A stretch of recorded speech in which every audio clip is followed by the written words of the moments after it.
ओम शांति। 7 जून 2022 के बाबा के महावाक्य है। बाबा ने कहा, मीठे बच्चे, रात दिन इसी चिंतन में रहो कि सबको बाप का परिचय कैसे दे। फादर शोज सन, सन शोज फादर, इसी में बुद्धि लगानी है। प्रश्न है, ज्ञान जरा भी व्यर्थ न जाए, उसके लिए किस बात का ध्यान रखना है। ज्ञान धन देने के लिए पहले देखो कि यह हमारे ब्राह्मण कुल का है, जो शिव बाबा के व देवताओं के भक्त हैं। कोशिश कर उनको ज्ञान धन दो। यह ज्ञान सब नहीं समझेंगे, समझ में उन्हें ही आएगा जो शूद्र से ब्राह्मण बनने वाले हैं।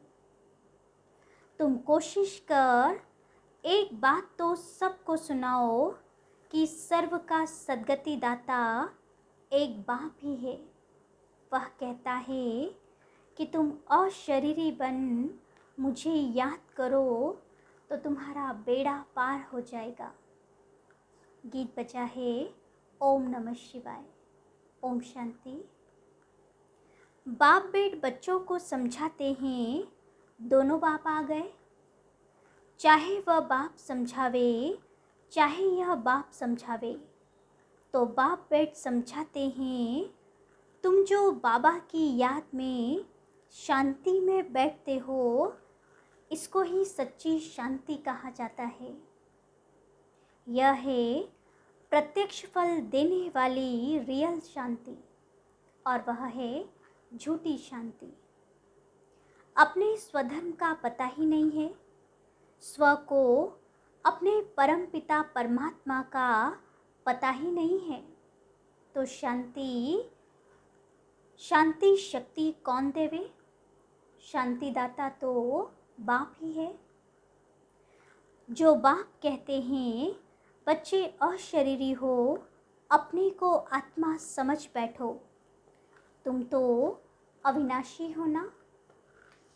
अपने स्वधर्म में बैठो, और कोई ऐसे बैठते नहीं हैं। बरोबर आत्मा ही एक शरीर छोड़ दूसरा लेती है। परम पिता परमात्मा तो एक ही है, उनकी महिमा बड़ी भारी है। वह बाप है, सर्वव्यापी नहीं है। एक बात सिद्ध की तो तुम्हारी जीत है, फिर गीता का भगवान भी सिद्ध हो जाएगा। पॉइंट्स तो तुमको बहुत मिलती है। सिख लोग भी कहते हैं, सद्गुरु अकाल वही अकाल मूर्त है। कहते भी हैं, वह लिबरेटर है, सर्व का सद्गति दाता है, दुख से आकर लिबरेट करते हैं। पतित पावन भी एक ही बाप है। ऐसी ऐसी पॉइंट्स हमेशा विचार सागर मंथन करनी चाहिए। बाप को भूलने के कारण ही सबकी दुर्गति हुई है। भगवान एक है तो दूसरे कोई को भगवान कह नहीं सकते। सूक्ष्म वतन वासी को भी भगवान कह न सके। ऊंचे ते ऊंच एक भगवान है। यहाँ तो है मनुष्य सृष्टि जो पुनर्जन्म में आते हैं।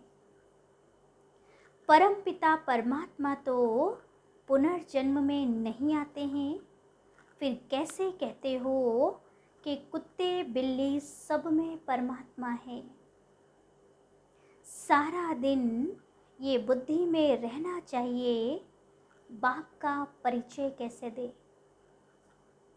अब रात दिन तुम इस चिंतन में रहो कि कैसे सबको रास्ता बताएं।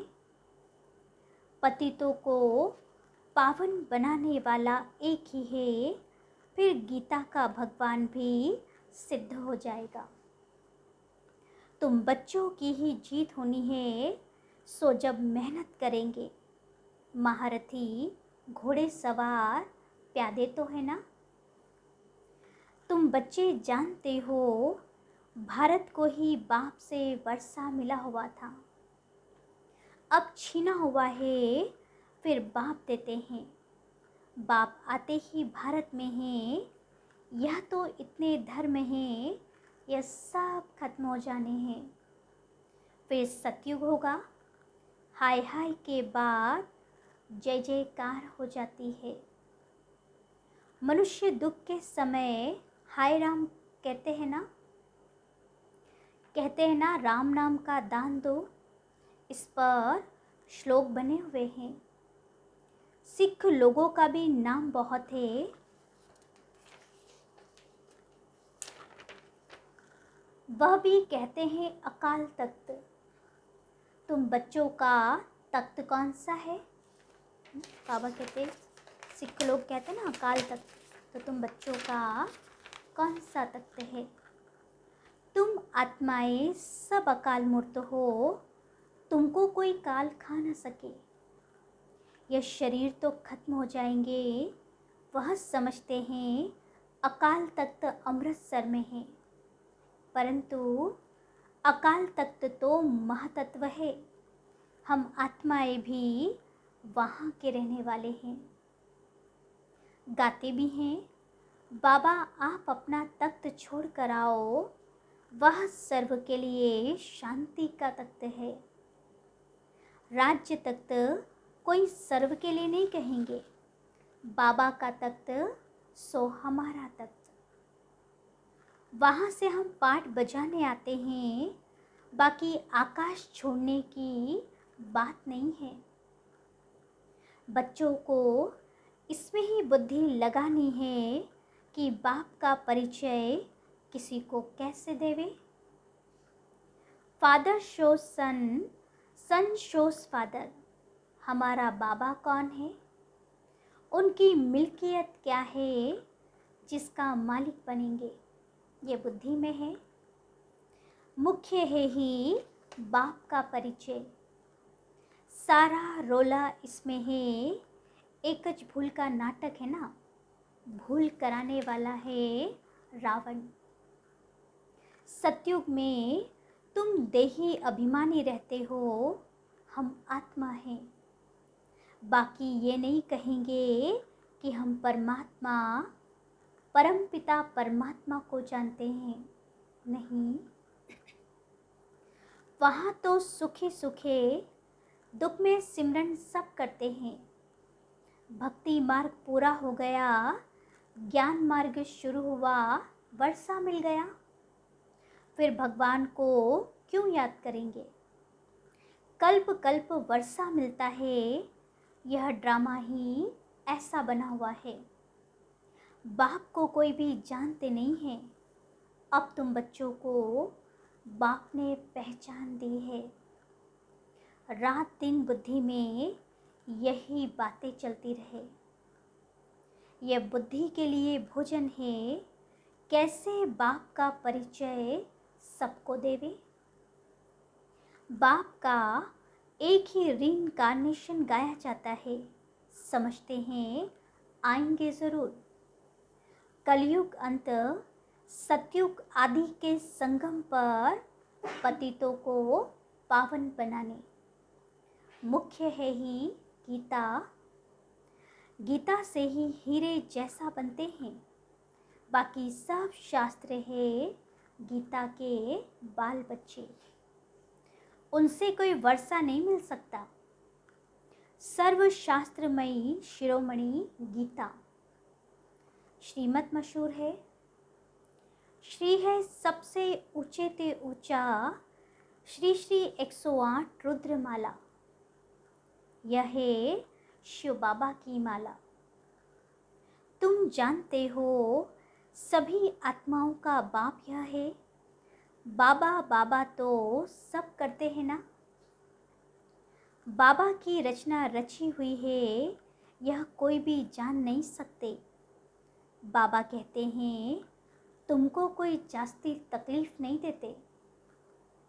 सिर्फ बाप को भूलने से गिरे हो, उनको जानना है।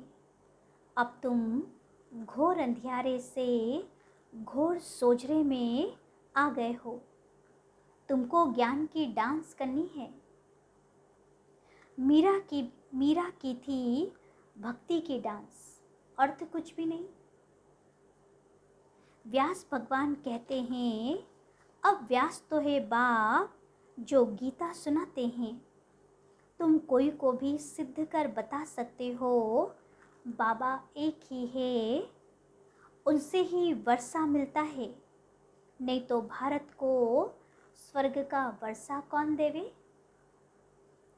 स्वर्ग की स्थापना बाप बगैर कोई कर न सके। सर्व को लिबरेट करना एक बाप का ही काम है। पोप भी कहते थे वननेस हो, क्या कहते हैं, पूरी दुनिया में एकता हो जाए। परंतु वह कैसे होगी। अभी तो अनेक धर्म, अनेक भाषाएं, अनेक राज्य हैं। हम एक के तो सब बने हैं ना, फिर भाई बहन कैसे हैं यह जानना चाहिए। वननेस अर्थात फादरहुड हो गया, यह तो सब ब्रदर्स है ना। सारी दुनिया कहती है ओ गॉड फादर रहम करो, तो ज़रूर बेरहमी कर रहे हैं। ये नहीं जानते कि बेरहम करने वाला कौन है। रहम करने वाला तो एक बाप है। बेरहम है रावण, जिसको जलाते आते हैं परंतु फिर भी जलता ही नहीं। दुश्मन ही मर जाए फिर थोड़ी बार बार जलाएंगे। कोई को यह पता ही नहीं है कि यह क्या बनाते रहते हैं। हर वर्ष पुतला बनाते हैं और जलाते हैं, लेकिन अर्थ कुछ भी नहीं समझते। आगे तुम घोर अंधियारे में थे, अब तो नहीं है ना। तो मनुष्यों को कैसे समझावे, भारत को सुखधाम बनाने वाला एक ही बाप है। बाबा का ही परिचय देना है, यह भी समझाया जाता है, लेकिन सब नहीं समझेंगे। समझेंगे फिर भी वही जिनको शूद्र से ब्राह्मण बनना है। बाबा कहते, जो मेरा भक्त हो कोशिश कर उनको ही ज्ञान दो। ज्ञान धन व्यर्थ नहीं गवाओ। मनुष्यों के भक्त तो जरूर देवता कुल के होंगे। ऊंचते ऊंचे एक बाप, उनको सब उनको याद करते हैं। यह तो शिव बाबा है ना। बाप से तो वर्षा लेना है। जो कोई अच्छा काम करके जाते हैं तो उनको पूजा जाता है। कलयुग में कोई से अच्छा काम होगा ही नहीं, क्योंकि यहाँ है ही आसुरी रावण मत। सुख कहाँ है। कितना अच्छी रीति बाबा समझाते हैं, परंतु किसी की बुद्धि में बैठेगा जब बाप का परिचय देंगे। यह बाप भी है, टीचर भी है और सद्गुरु भी है। इनका कोई बाप टीचर नहीं है। पहले पहले है माता पिता, फिर टीचर और फिर सद्गुरु के लिए गुरु। यह वंडर है। और फिर सद्गति के लिए गुरु, यह वंडर है ना। बेहद का बाप, एक ही बाप टीचर और सद्गुरु है। तीनों ही पार्ट अकेले बजाते हैं। तुम जानते हो वह बाप ऊंचे ते ऊंचा है, वही भारत को स्वर्ग का वर्षा देने वाला है। नर्क के बाद है ही स्वर्ग। नर्क के विनाश के लिए विनाश ज्वाला खड़ी है। होलिका के स्वांग बनाते हैं ना, फिर पूछते हैं स्वामी जी के इनके पेट से क्या निकलेगा। बाबा कहते कि ऐसे स्वांग बनाते हैं, फिर पूछते हैं स्वामी जी इनके पेट से क्या निकलेगा। बरोबर देखते हैं यूरोपवासी यादवों की बुद्धि से साइंस की कितनी इन्वेंशन निकली है। तुमको कोशिश कर एक ही बात पर समझाना है। सर्व का सद्गति दाता एक ही बाप है। बाप आते ही भारत में हैं, तो यह सबसे बड़ा तीर्थ हो गया। कहते भी हैं भारत प्राचीन था परंतु समझते नहीं। अभी तुम समझते हो, जो प्राचीन हुआ है सो फिर से होगा। तुमने राजयोग सीखा था, वही फिर सीखते हो। बुद्धि में है यह नॉलेज बाबा कल्प कल्प देते हैं।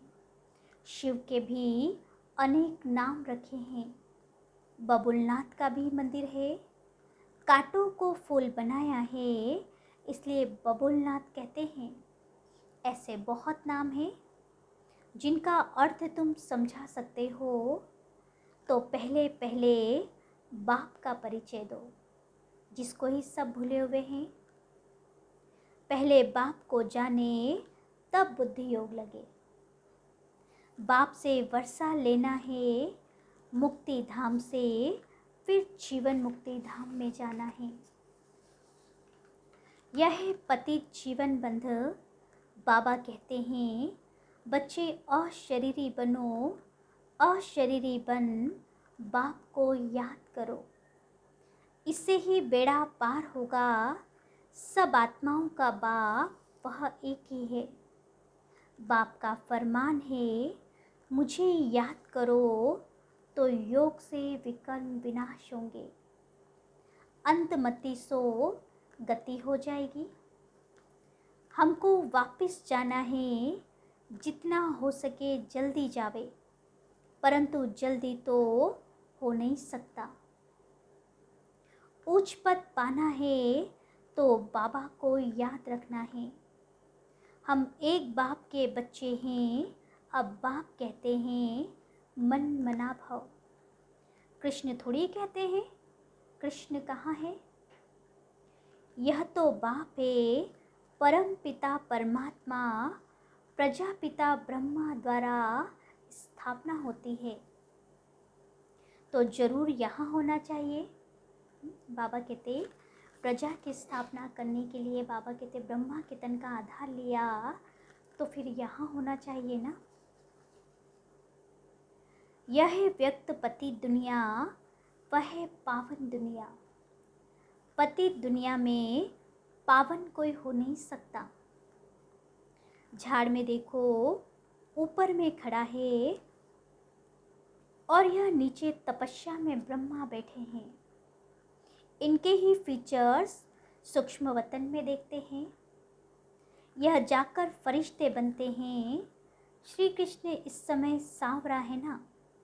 पहली बात, जब तक न समझाई तब तक कुछ भी नहीं समझेंगे। बाबा कहते पहले जब तक परमात्मा को नहीं जाना है तब तक कुछ भी नहीं समझेंगे। इसमें ही मेहनत लगती है। माया फट से बाप की याद भुला देती है। निश्चय से लिखते भी हैं, बरोबर हम नारायण पद पाएंगे, फिर भी भूल जाते हैं। माया बड़ी दुस्तर है। माया के तूफान कितने भी आवे, परंतु हिलना नहीं है। वह है पिछाड़ी की स्टेज। माया रुस्तम होकर लड़ेगी। रीढ़ बकरी होंगे तो उनको फट से गिरा देगी। डरना नहीं है। बाबा कहते माया के कितने भी तूफान आए, लेकिन डरना नहीं। वैद्य लोग कहते हैं पहले सारी बीमारी बाहर निकलेगी, माया के तूफान भी बहुत आएंगे। बाबा कहते मैं भी बड़ा वैद्य हूँ। बाबा तो वैद्यनाथ है। तो बाबा कहते माया के तूफान बहुत आएंगे, अंदर की सारी बीमारी निकलेगी, डरना नहीं। जब तुम पक्के हो जाएंगे, फिर माया का प्रेशर कम हो जाएगा। समझेगी अब ये हिलने वाले नहीं हैं। बाबा ही आकर पत्थर बुद्धि से पारस बुद्धि बनाते हैं। यह बड़ी रमणीक नॉलेज है। भारत का प्राचीन राजयोग गाया जाता है, यह तुम जानते हो। अच्छा, मीठे मीठे सिकिलते बच्चों प्रति माता पिता बाप दादा का याद प्यार और गुड मॉर्निंग। रूहानी बाप के रूहानी बच्चों को नमस्ते और हम रूहानी बच्चों की रूहानी बाप दादा को याद प्यार गुड मॉर्निंग और नमस्ते नमस्ते नमस्ते। फिर धारणा के लिए मुख्य सार है। पहला, अशरीरी बन बाप को याद करना है, स्वधर्म में स्थित होने का अभ्यास करना है, ज्ञान की डांस करनी और करानी है। दूसरा है, माया के तूफानों से हिलना नहीं है, डरना नहीं है, पक्का बनकर माया के प्रेशर को खत्म करना है। फिर वरदान है आज की मुरली से, बाप को अपनी सर्व जिम्मेवारियां देकर सेवा का खेल करने वाले मास्टर सर्वशक्तिमान भव। डिटेल है, कोई भी कार्य करते सदा स्मृति रहे कि सर्वशक्तिमान बाप हमारा साथी है, हम मास्टर सर्वशक्तिमान हैं, तो किसी भी प्रकार का भारीपन नहीं रहेगा। जब मेरी जिम्मेवारी समझते हो तो माथा भारी होता है। इसलिए ब्राह्मण जीवन में अपनी सर्व जिम्मेवारियां बाप को दे दो तो सेवा भी एक खेल अनुभव होगी। चाहे कितना भी बड़ा सोचने का काम हो, अटेंशन देने का काम हो, लेकिन मास्टर सर्वशक्तिमान के वरदान की स्मृति से अथक रहेंगे। स्लोगन है, मुरलीधर की मुरली पर देह की भी सुध-बुध को भूल, खुशी के झूले में झूलने वाले ही सच्चे गोप गोपियाँ हैं। अच्छा, ओम शांति।